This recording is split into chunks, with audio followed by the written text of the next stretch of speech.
अस्सलाम वालेकुम। ब्रीथिंग यानी सांस लेना एक ऐसा अमल है जिसके ज़रिए हम इन्वायरमेंट से एयर को इनहेल करते हैं ताकि हम उस एयर में से ऑक्सीजन ले सकें, और इम्प्योर एयर जो हमारे लंग्स यानी हमारे फेफड़ों के अंदर मौजूद होती है उसे बाहर निकालते हैं। ब्रीथिंग के अमल को दो फेजेस में डिवाइड किया जाता है। पहले फ़ेज़ को इनहेलेशन या इंस्पायरेशन कहते हैं, दूसरे फ़ेज़ को एक्सहेलेशन या एक्सपायरेशन कहते हैं। इंस्पायरेशन का मतलब है सांस अंदर लेना। इंस्पायरेशन के दौरान हम इन्वायरमेंट से प्योर एयर को अपने लंग्स के अंदर इनहेल करते हैं। एक्सपायरेशन का मतलब सांस बाहर निकालने का अमल। एक्सपायरेशन के दौरान हम इम्प्योर एयर को अपने लंग्स से, अपने फेफड़ों से बाहर निकालते हैं। हमारे लंग्स, हमारे फेफड़े खुद से एयर को इनहेल या एक्सहेल नहीं करते, बल्कि हमारे रिस्पायरेटरी सिस्टम के अंदर कुछ स्पेसिफिक स्ट्रक्चर्स मौजूद होते हैं जिनकी मदद से लंग्स एयर को इनहेल करते हैं और एक्सहेल करते हैं। उनमें से एक स्ट्रक्चर है डायाफ्राम।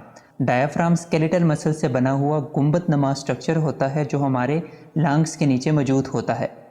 डायाफ्राम कॉन्ट्रैक्ट और रिलैक्स होता है जिसकी वजह से हम एयर को इनहेल और एक्सहेल करते हैं। इसी के साथ दूसरा स्ट्रक्चर हमारी रिब्स के दरमियान मौजूद इंटरकोस्टल मसल्स हैं।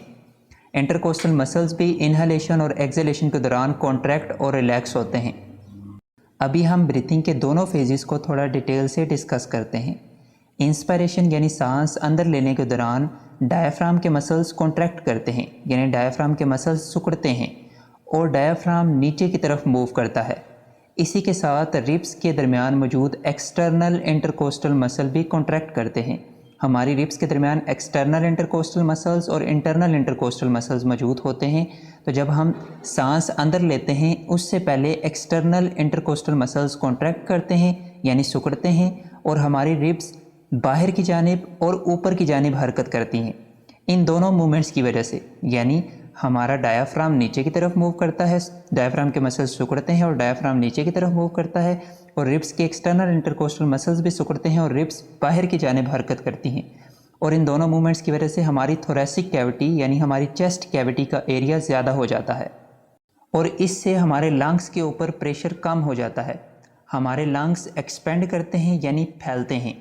जब लंग्स एक्सपेंड करते हैं तो लंग्स के अंदर हवा का प्रेशर भी कम हो जाता है, और इन्वायरमेंट से जो एयर होती है वो प्रेशर के साथ हमारे लंग्स के अंदर दाखिल होती है, और इस तरह से इंस्पायरेशन का प्रोसेस कंप्लीट होता है।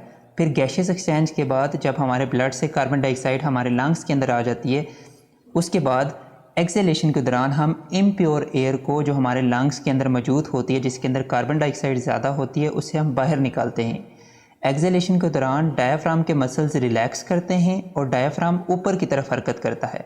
इसी के साथ रिब्स के दरमियान मौजूद एक्सटर्नल इंटरकोस्टल मसल्स भी रिलैक्स करते हैं और रिब्स अंदर की तरफ मूव करती हैं। इन मूवमेंट्स की वजह से चेस्ट कैविटी का एरिया कम हो जाता है और लंग्स के ऊपर प्रेशर बढ़ जाता है। जब लंग्स के ऊपर प्रेशर बढ़ता है, लंग्स सिकुड़ते हैं, हमारे फेफड़े सिकुड़ते हैं, और लंग्स के अंदर हवा का प्रेशर भी ज़्यादा हो जाता है। जब हमारे लंग्स सिकुड़ते हैं तो उनके अंदर एयर का प्रेशर भी ज़्यादा हो जाता है, और इम्प्योर एयर फिर हमारे लंग्स में से प्रेशर के साथ बाहर आती है। इस अमल को एक्सहेलेशन कहते हैं।